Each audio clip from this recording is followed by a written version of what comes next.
All right guys, welcome back to the channel. This is Joel from Jonesy's, and today we kick off another project. You guys have been asking for this for quite some time. This is a square body Suburban and it's gonna get a Cummins. Thanks for watching.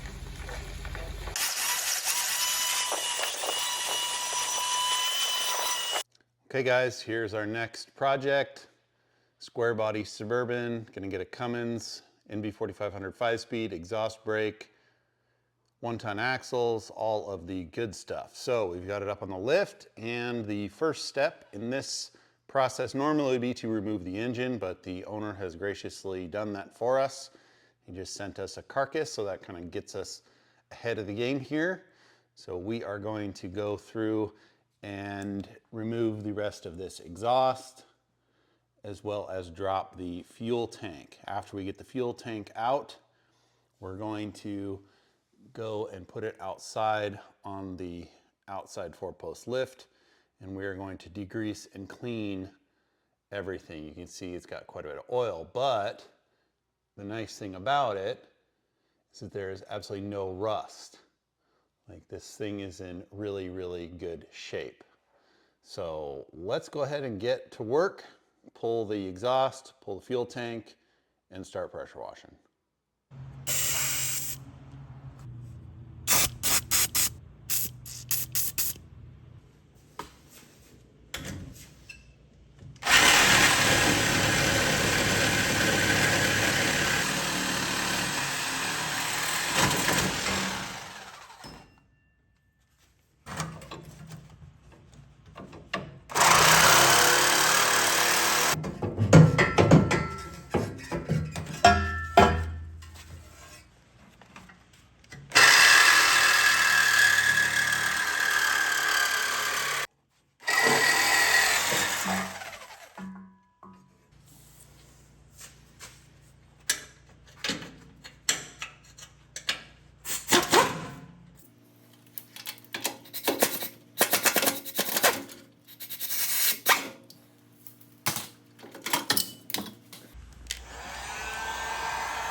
finished up round 1 of the pressure washing, and as you guys can see, we got a lot of the big stuff off. We use the wobbly tip on the pressure washer, so next step is going to be to switch over to the 15-degree tip. But before we do that, I'm going to go through and we're going to start applying some degreaser. So we're going to put a degreaser on this. I like to use Super Clean. Their products seem to work really well. So we're going to apply some Super Clean, and we're going to scrub it in with kind of a scrubbing bristle brush, just to try to knock some of the more of this film and this residue off before we do the rinse.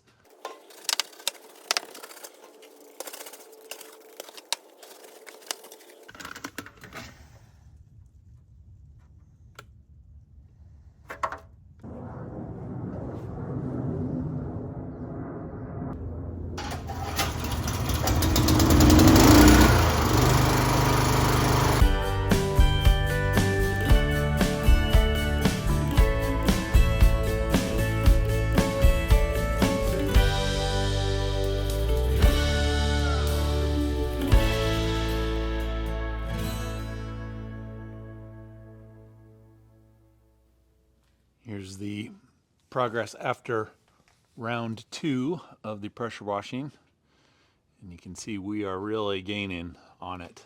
Things are starting to really get cleaned up. We do need to do a little bit more hand work right in here.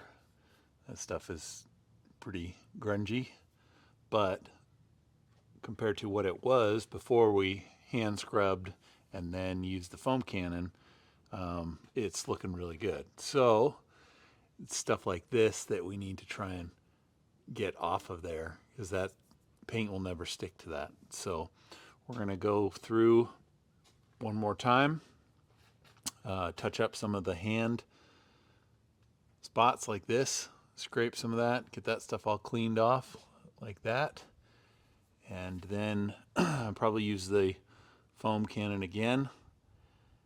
And then that probably will be pretty close to being ready for the paint.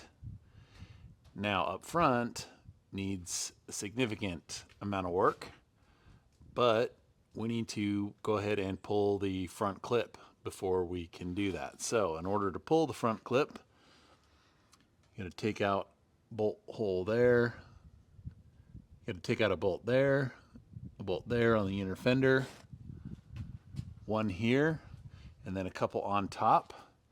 We also will need to disconnect the wire harness as well as that air conditioning line right there. Then we'll rig up a strap and we will pull the whole front core support as well as the fenders in one fell swoop. We've already gone ahead and removed the core support lower nut plate. So let's go ahead and get this thing pulled off. That way we can hand scrub these front frame rails and get this thing cleaned up. We have almost got the front clip off, and we encountered our first significant rust. These are the core support bolts, and I thought I would give a quick explanation as to how I am pulling this core support. So I've got the wiring harness right there disconnected that goes to the front lights. Also got the AC removed, as well as the hood latch cable. So everything that is attached to the inner fenders to the firewall has been disconnected. Then, of course, I removed the core support bolts, as well as all of the mounting bolts at the fender.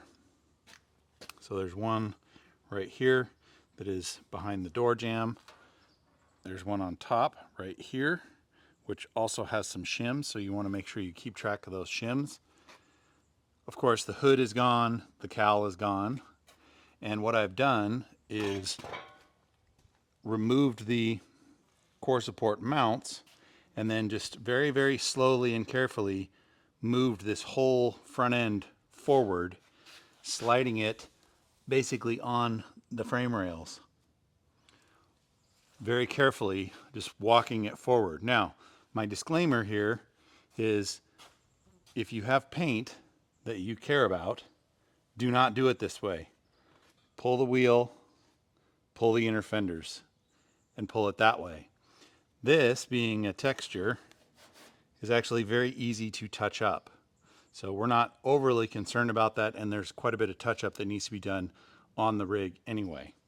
So I'm removing it carefully, of course, but I'm not that concerned if I do nick the paint or nick the spray-on bed liner. So next step, since we've got it out as far as I can, we're gonna get the forklift, we'll put some straps on it and lift it out of there.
Okay guys, we got everything masked off.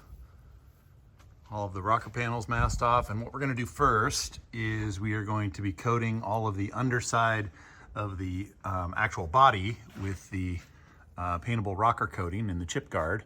We're gonna basically stop at the seam at the firewall. So we're not gonna go all the way up the firewall. And we're also not going to be putting any of the rocker coating or undercoating on the actual frame itself. It's just going to be the underside of the sheet metal. And this will help obviously prevent some rust and also cut down on some of the noise.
Okay guys, that is a good stopping point for video number 1 on our Cummins square body Suburban swap.